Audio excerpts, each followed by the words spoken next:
저렇게 쩔뚝거리면서 다니는가 아마 궁금하게 생각하시는 분들이 많이 있는 것 같습니다.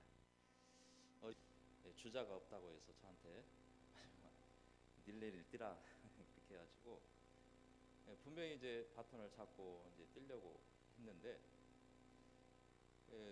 갑자기 뒤에서 오른쪽 장다리에 뭐가 톡 하고 망치로 때린 것처럼 이렇게 맞았어요. 그래서 그 뒤부터는 맥을 못 추겠더라고요. 그래서 근육에 이제 막 아마 무리가 갑자기 이제 충격에 의해서 무리가 된 것 같습니다. 아마 이제 한 얼마 정도는 좀 쩔뚝거리더라도 저렇게 부상 당했구나 그렇게 하시면 되겠습니다. 필리핀 선교사 부부의 아들의 이야기입니다. 이 아이는 홈스쿨링을 통해서 고등학교까지 마쳤고 이후에 미식 축구의 프로 선수가 되었습니다. 그 아이의 이름은 팀 티보라는 사람입니다. 2010년도 덴버 브론코스에 입단을 했습니다. 경기를 할 때마다 눈 밑에 태양빛을 차단하기 위해서 붙이는 아이 패치가 있는데 거기다가 요한복음 3장 16절 문구를 써서 붙이게 되었습니다. 처음부터 훌륭한 선수가 아니었습니다. 그리고 늘 사람들이 티보를 보면서 공 들고 뛰기만 하는 쿼터백이라는 비난의 말들이 많아지게 되었습니다. 어느 날 이 프로 게임의 규칙상 이 아이패치에 어떤 글을 쓰는 것을 금지하게 되었고 이로 인해서 그 대신 늘 경기가 있으면 무릎을 꿇으면서 감사 기도를 하면서 경기를 시작하게 되었습니다. 그러던 어느 날 2012년도에 아주 강력한 팀인 피츠버그 스틸러스라는 팀과 연장전을 가지게 되었습니다. 이 티보는 본래가 대학 리그 때부터 가장 약하다고 하는 이 패싱 부분에 있어서 가장 약했는데 그날따라 이 패싱으로 터치다운을 성공하여 4쿼터의 역전승을 하게 되었습니다. 여러분들이 미식 축구에 대해서는 잘 모르실 것입니다. 보통 럭비공이라고 하는데 타원형의 공을 가지고 몸을 싸움을 해가지고 거기서 비껴나가지고 마지막 선에 닿으면 이기는 것이 바로 이 미식 축구입니다. 그 경기의 시청률이 무려 30%가 넘었고 이 덴버 팀의 승리로 인해서 요한복음 3장 16절에 구글에서 1억 2천 번이라는 검색을 통해서 많은 사람들이 이 선수에 대해서 관심을 갖게 되었던 것입니다. 티보는 복음의 핵심을 전하고자 비난의 눈초리를 상대로 이유 있는 영적 싸움을 싸우고 있었던 것입니다. 미식 축구는 사실 복음과는 상관이 없습니다. 그러나 미식 축구를 바라보는 관중과 시청자들이 그들에게 하나님의 사랑을 나타내고자 하는 그런 마음으로 그렇게 새기게 되었던 것입니다. 사람들은 얼마나 관심을 두겠느냐, 또 그것을 미리 판단하고 쉽게 포기하게 됩니다. 두려운 상황이 되거나 위급한 상황이 되면은 누구나 당황하게 마련입니다. 그런 순간에 다른 방법을 찾으려 하고 아니면 방법이 없다고 생각하면 그저 주저앉아 버리는 경우가 많이 있습니다. 이것은 세상 사람들의 모습입니다. 신앙인의 모습은 최소한 하나님을 생각하게 되고 또 하나님 앞에 기도하고 주님의 살아계심을 우리는 체험해야 되는 것입니다. 그래서 분명히 이유를 발견합니다. 이것이 내가 싸워야 할 영적 싸움이구나 하고 용기를 갖는 것입니다. 오늘은 어린이 주일입니다. 그리고 5월 5일은 어린이날입니다. 우리가 어린이들에게 미래의 꿈의 꿈나무들이라고 보통 말들을 하고 있습니다. 그것은 비록 지금은 어리지만 이 아이들이 자라서 앞으로 꿈을 가지고 또 이 세상을 이끌어가고 민족을 이끌어가고 이 사회를 이끌어갈 주역들이 되기 때문에 그들에게 마음껏 꿈을 펼쳐나갈 수 있도록 또한 여러 가지 그 아이들의 적성에 따라서 도전해 보아야 하는 장차 꿈나무들이라고 말을 하고 있는 것입니다. 그런데 요즘은 어떻습니까? 그렇게 자기 마음껏 꿈을 펼쳐나가고 또한 그렇게 이것도 해보고 저것도 해보는 도전의 그런 시간이 있어야 됨에도 불구하고 현실은 그렇지 못합니다. 당장 경쟁을 해야 되고 또 평가를 해서 점수를 매겨야 하는 것이 세상인 것입니다. 요즘에는 초등학교 1, 2학년들에게는 점수를 매기지 않는다는 것입니다. 보통 이제 학년 말이 되면 몇 점, 뭐 수미, 양가 이런 식으로 평가를 매기지 않고 이 아이가 어떤 부분에서 이렇게 잘하고 이런 식으로 평가를 한다는 것입니다. 그렇지만 뭐 점수를 매기지 않고 시험을 치르지 않는다고 하지만은 공개적으로 이 시험을 치른다고 소개하지 않지만은 그래도 이 학급을 보면은 시험을 치릅니다.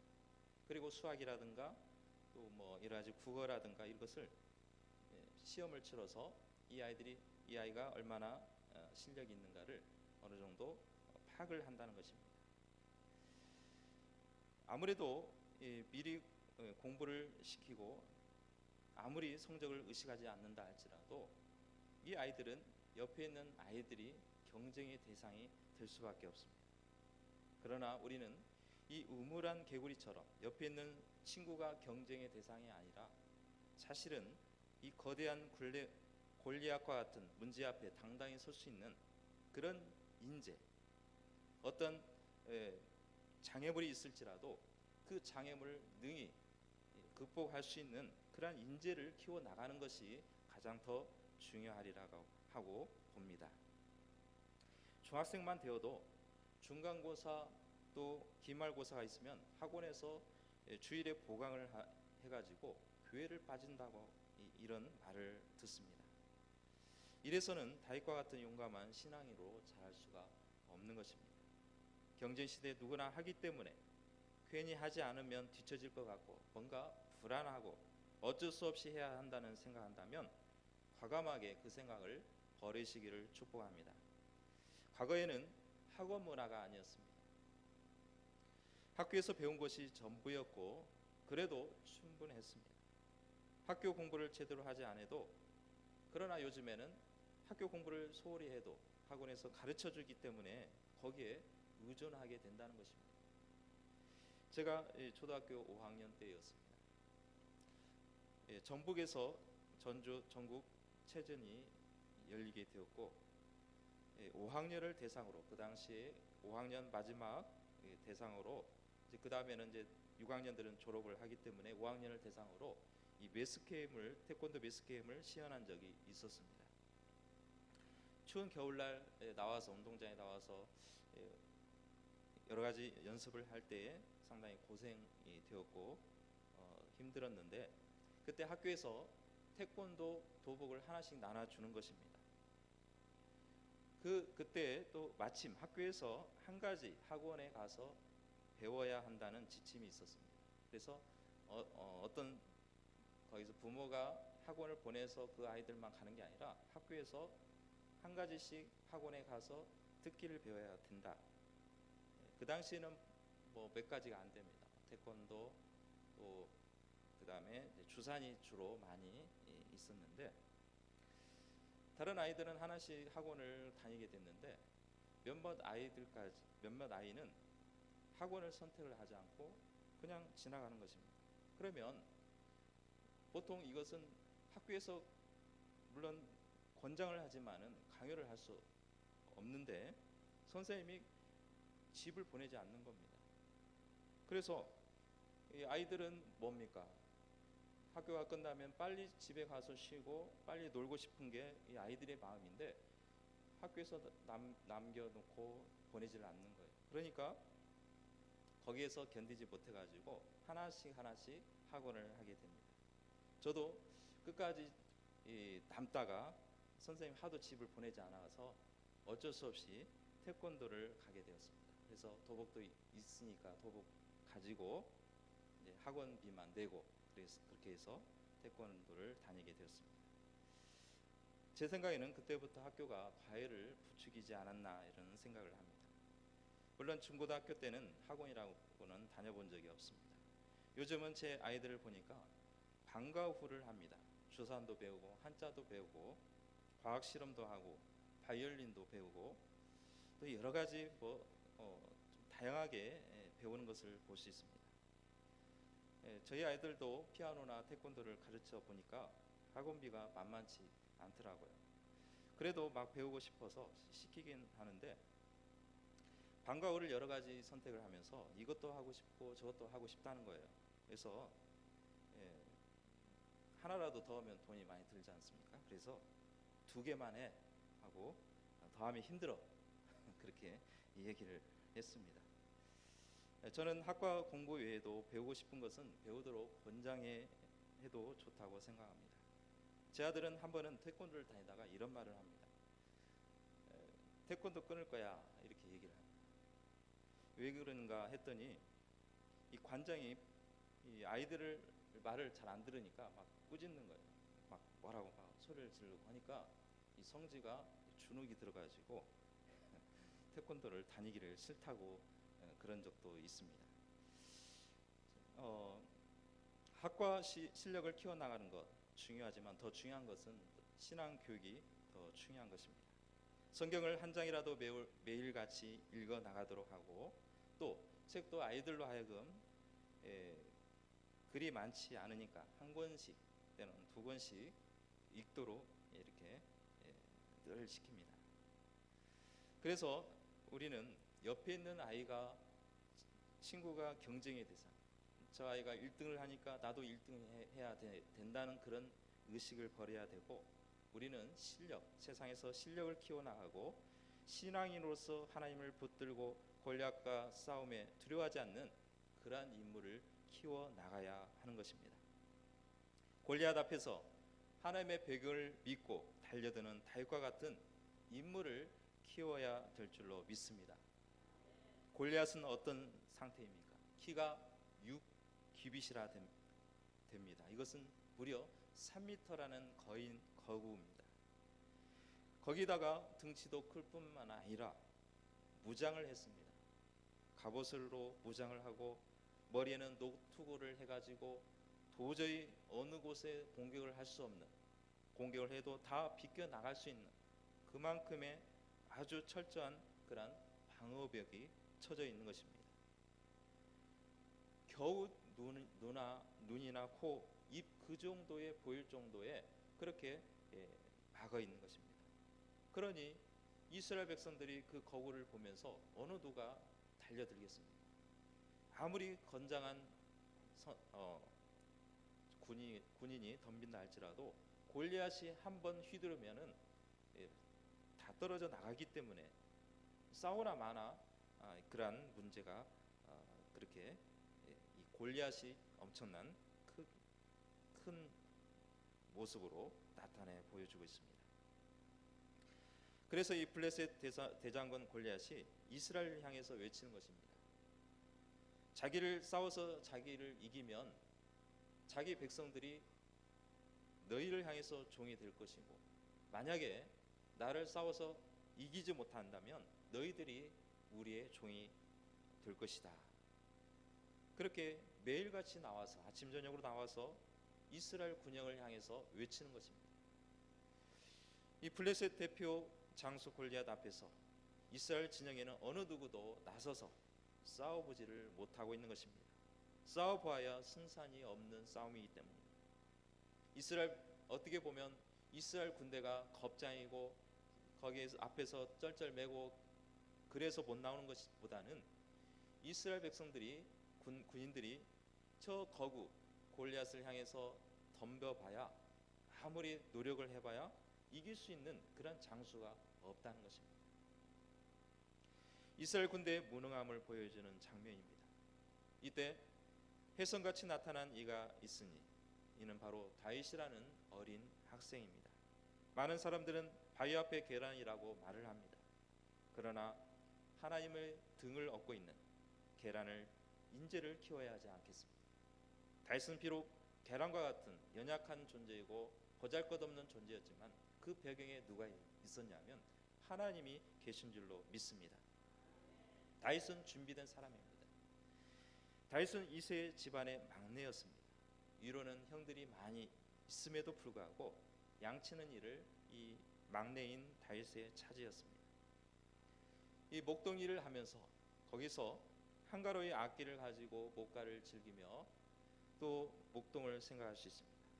그렇다면 만약에 그렇게 한가롭고 어떤 시적으로 말한다면 낭만을 즐기는 그런 일이라고 한다면 다윗이 맡아서 하지 않고 형들이 이미 맡아서 자기네들이 거의 미리 맡아가지고 아마 그렇게 한량같이 놀 것입니다. 그러나 그렇지 않다는 것입니다. 양들이 풀을 뜯고 있을 때는 한가로이 지는 것 같지만은 얼마나 일거리가 많은지 모릅니다. 행여나 다른 길로 가지 않을까, 양들이 풀을 뜯다가 또 잘못된 길로 빠져나가면 데려와야 되고 못 가도록 막아야 합니다. 또 때로는 아픈 양이 있는지 늘 점검을 해야 되고 살펴봐야 됩니다. 배설물도 다 처리를 해줘야 되고 또 새끼를 뵌 양이 제대로 새끼를 낳을 수 있도록 도와줘야 합니다. 그러니 여러 가지 잔일들이 많이 있습니다.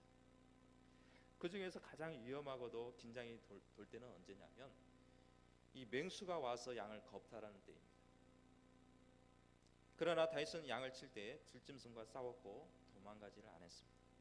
처음에는 어리기도 하고 괜히 무모하게 싸웠다가는 그 맹수에게 잡혀 먹일 것은 뻔한 일이기 때문에 감히 나설 수는 없었을 것입니다. 그러나 다윗은 그렇지 않았습니다.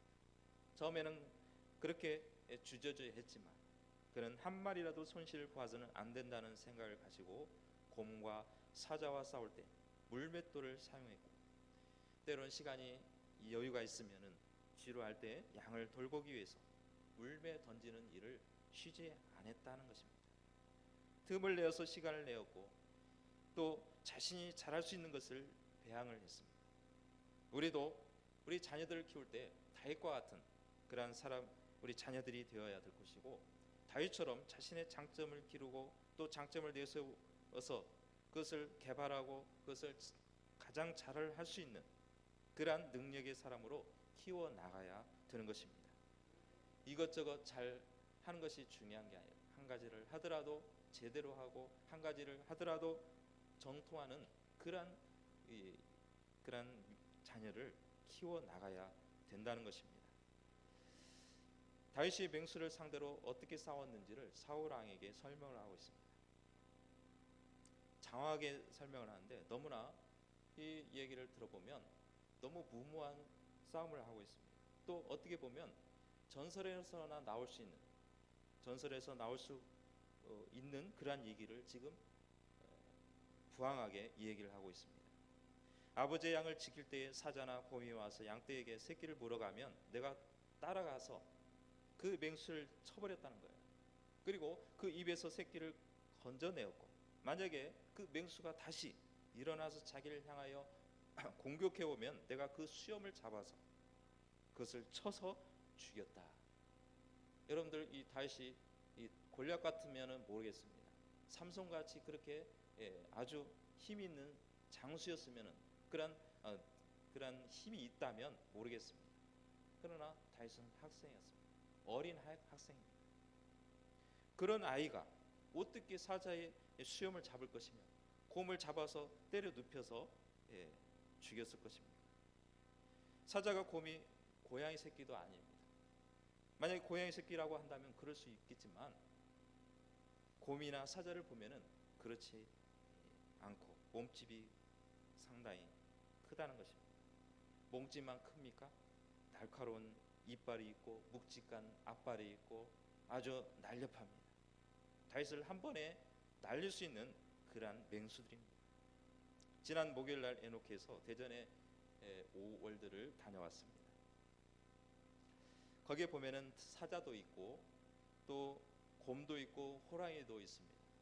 물론 대낮에 활동을 안 하기 때문에 뭐 낮잠을 잔다고 하는데 그 낮잠을 자고 주는 밥 먹고 그렇게 생활하는 그런 맹수들에게는 무서움이라는 걸 찾아볼 수 없을 것입니다.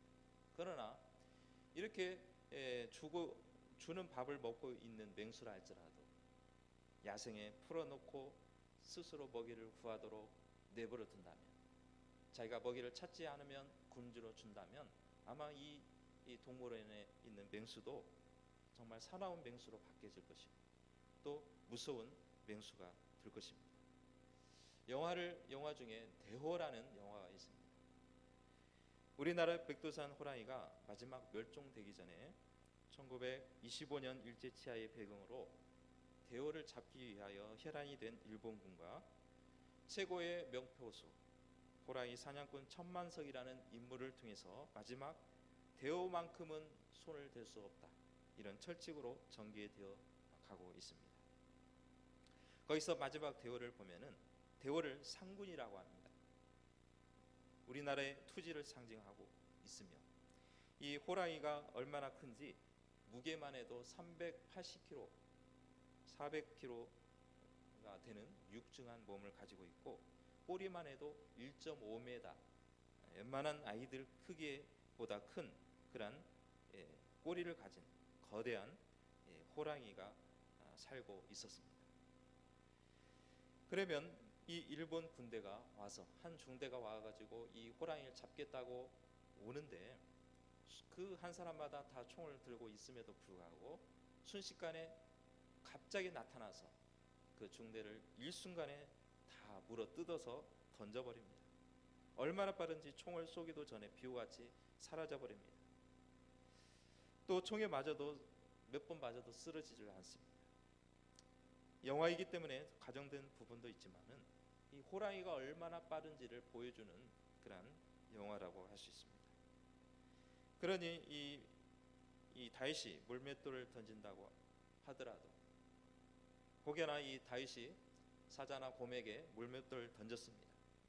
그러면 사자가 결정적으로 맞을지라도 정신을 차려가지고 다시 달려들면 어떻게 되겠습니까?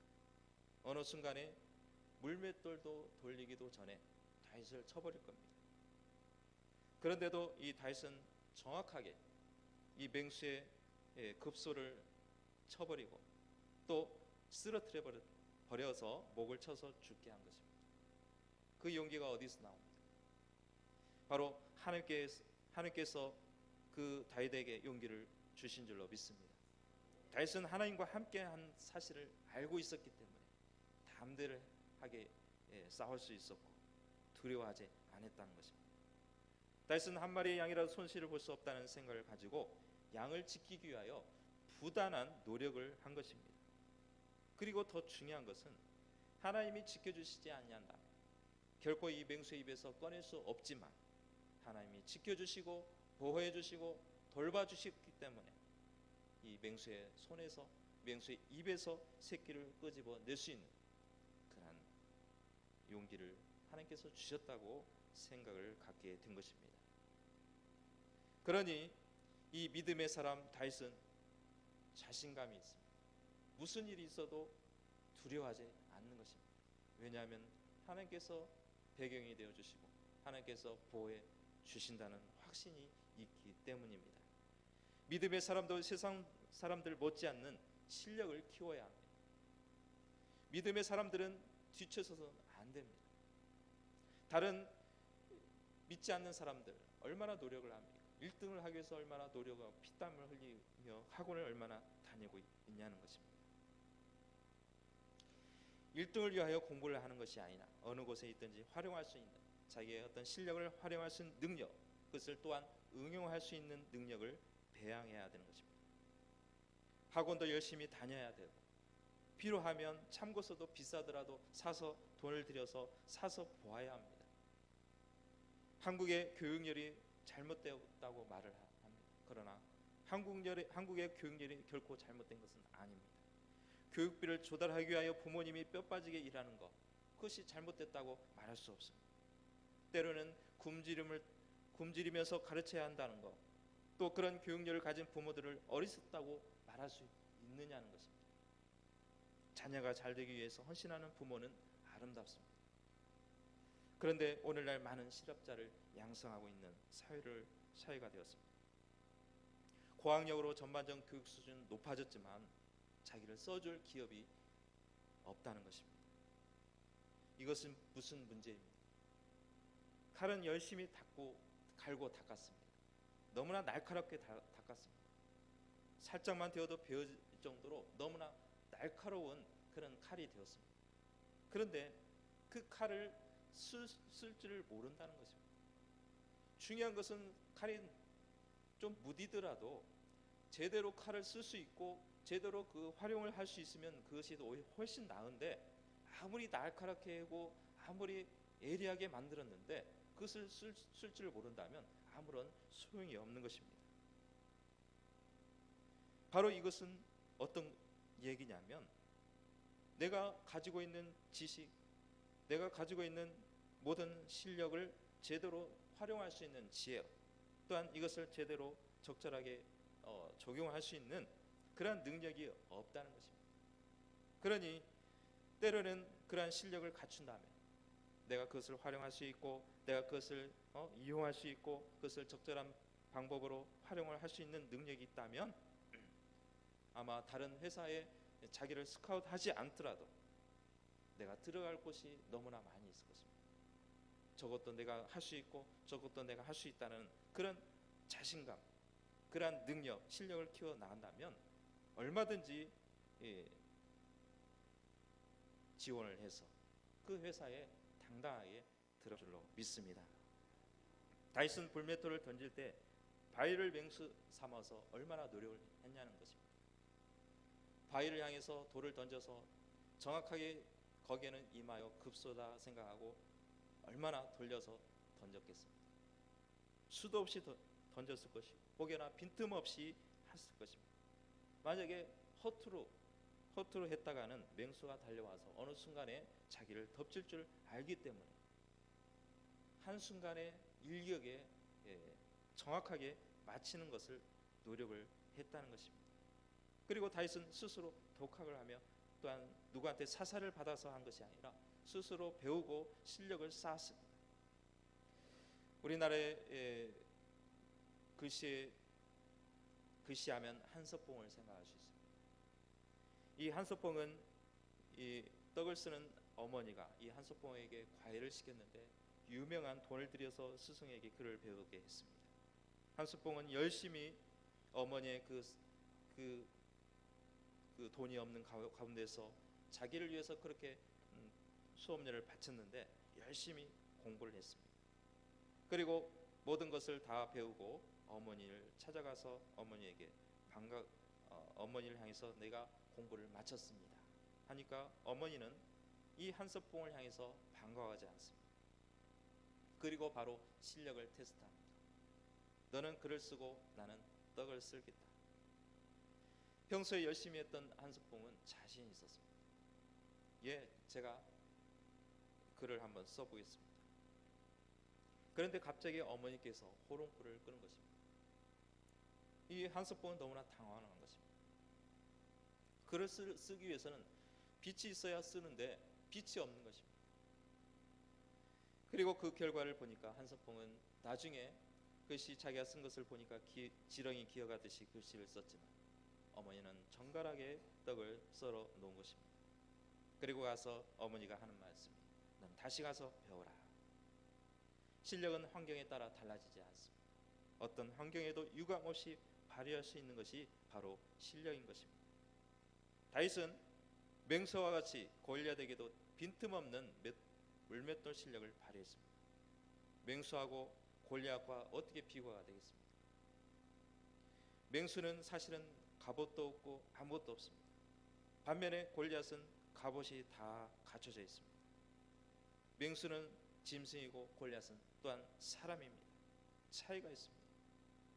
다윗은 이 맹수에게 했던 그 물맷돌 실력을 유감없이 골리앗을 향해서 단번에 바로 적중을 하게 된 것입니다. 그리고 자기를 들어 쓰실 분이 하나님임을 결코 잊지 않았습니다. 자기는 물맷돌 실력은 있지만 그것을 맞추게 해서 이 다윗이 쓰러지게 하실 분은 하나님이시다는 확신을 갖고 있는 것입니다. 다윗은 준비는 사실은 하나님이었습니다. 물맷돌이 아니라 자기 실력이 아니라 자기의 준비는 하나님이신 그것을 확신했습니다. 칼을 갈고 평소에 배행 연습을 했지만 그것을 사용하실 분은 하나님이었다고 고백을 하고 있는 것입니다. 하나님의 군대를 보유한 이 할례 받지 않는 블레셋 사람이니까 할례도 받지 못한 하나님의 백성이 아닌 이방 짐승과 같은 이방인이 어떻게 하나님의 군대를 모욕할 수 있느냐는 것입니다. 이것은 철저히 하나님이 이기게 하실 수 있다라는 확신을 가지고 있습니다. 하나님의 사람은 자기를 들어 쓰시도록 평소에 준비된 사람만이 쓰임을 받을 수가 있는 것입니다. 다윗은 이유 있는 영적 싸움을 하고 있습니다. 내가 이유 있는 영적 싸움을 싸웠다고 얘기합니다. 다윗은 군영에 나가서 형들에게 아버지가 보내는 양식을 가지고 먹거리를 가지고 심부름을 하러 왔습니다. 사실은 골리앗을 싸우기 위해서 군인으로서 온 것이 아닙니다. 그런데 갑자기 보니까 상황이 그렇지 않습니다. 이스라엘 군영은 아무 사람도 나서지 못하고 할례 받지 못한 골리앗은 지금 외치고 있는 것입니다. 그 형상은 도저히 받아들일 수 없는 것입니다. 그래서 이 상황에 대해서 어떤 사람에게 질문을 하는 것입니다. 엘라 골짜기에 가서 블레셋 군과 전열을 벌이고 있는 와중에 형들에게 문안하라고 했는데 이 엘리압이 주변에 이야기를 하고 있는 이 막내 동생을 보면서 꾸짖는 것입니다. 네가 어떻게 여기 와서 전쟁을 구경하러 왔느냐? 내게 맡겨진 양들은 누구한테 맡겼느냐? 내 교만과 내 마음의 완악함을 아느니 내가 전쟁을 구경하러 왔도다 하고 조롱을 하는 것입니다. 이때 다시 이렇게 얘기합니다. 내가 뭘 했습니까? 나는 지금 아무것도 하지 않았습니다. 내가 어찌 이유가 없습니까? 나든 아무 말도 못합니까? 자기도 말을 할 수 있다는 것입니다. 이것은 내가 가만히 지켜보니까 하나님을 믿는 따르는 군대가 저 짐승 같은 이방인에 떠드는데 가만히 있는 것입니다. 그러니 이것은 이유 있는 영적 싸움입니다. 이건 이유가 되는 것입니다. 말대로 안 되는 모습이 보여지는 것입니다. 다윗이 그냥 지나가서 상황이 이러니까 내가 할 수 있는 것이 아니니까 하고 그냥 집에 갔더라면 자기 일이 아니기 때문에 그냥 갈 수도 있습니다. 그러나 다윗은 그것을 보면서 나는 군인이 아니지만 분명한 것은 하나님의 백성을 모욕하는 저 이방 민족이 저렇게 떠들어대서는 안 되겠구나. 저 입을 틀어 막아야 되겠구나. 그리고 이스라엘 하나님을 믿는 군대가 얼마나 위대한 군대가 되는지를 보여주겠다는 것입니다. 바로 이것이 바로 다윗이 싸워야 할 이유 있는 영적 싸움인 것입니다. 지난번에 교회 중식을 하면서 육개장을 내신 분이 있습니다. 그래서 주변에 성도들이 그랬다는 거예요. 지나가면서 좋은 일이 있었습니까? 그러니까 저도 한번 물어봤습니다. 그랬더니 저한테 이렇게 얘기하는 거예요. 꼭 좋은 일이 있어야 되나요? 거기에는 이유가 없습니다. 혹여나 좋은 일이 있을 때 많이 내기 때문에 그렇게 질문들을 하셨을 것입니다. 그러면 혹시 그렇게 물어보면 나누기 위해서 하셨다고 하면 적합한 대답이 될 것입니다. 선한 일에는 이유가 없습니다. 선한 일에는 뭐 좋은 일이든 나쁜 일이든 좋은 일을 위해서 쓰는 것은 이유가 없습니다. 그러나 영적 전투에서는 이유가 있어야 합니다. 영적 전투에서는 반드시 이겨야 되는 그러한 분명한 이유가 있는 줄로 믿습니다. 하나님을 모욕하고 하나님의 백성을 욕되게 하는 사람들에게 본때를 보여줘야 하는 것입니다. 창조 질서를 어지럽히고 불법을 행하는 자들에게는 그것이 옳지 않다고 외쳐야 되는 것입니다. 우리는 우리 자녀들에게 키울 것은 바로 하나님의 살아계심을 인정을 하고 또 하나님의 사람을 이기게 하신다는 확신을 가진 자들을 반드시 키워나가야 되는 것입니다. 상황에 따라서 갈대같이 이랬다 저랬다 하는 인간이 아니라 하나님의 영광을 위해서는 물불을 가리지 않는 준비된 사람, 또 이유를 충분히 말할 수 있는 그러한 영적 싸움에 준비된 사람을 키워나가는 저와 여러분들이 되시기를 주님의 이름으로 축복합니다. 기도하시겠습니다. 거룩하신 하나님 아버지 감사를 드립니다. 오늘 다윗은 비록 군인이 아니고 어린 학생이었지만 평소에 하나님과 함께 하셨음을 기억하고 또한 할례받지 못한 저 블레셋 장수 골리앗이 하나님의 군대를 모욕한 것을 도저히 볼 수 없고 도저히 있을 수 없는 그러한 현상을 보면서 담대히 나와서 그 골리앗과 싸운 줄로 믿습니다. 오늘 이 시대에 정말 실력도 갖춰야 되겠지만 더 중요한 것은 하나님의 사랑, 하나님을 신뢰하고 또한 하나님을 등에 업고 세상을 향해서 골리앗 같은 그러한 불순한 자들을 향해서 외치며 또한 진리를 위해서 또한 사수하기를 원하는 우리 믿음의 사람들로 키워 주옵소서. 감사를 드리며 예수님의 이름으로 기도드립니다. 아멘. 찬송가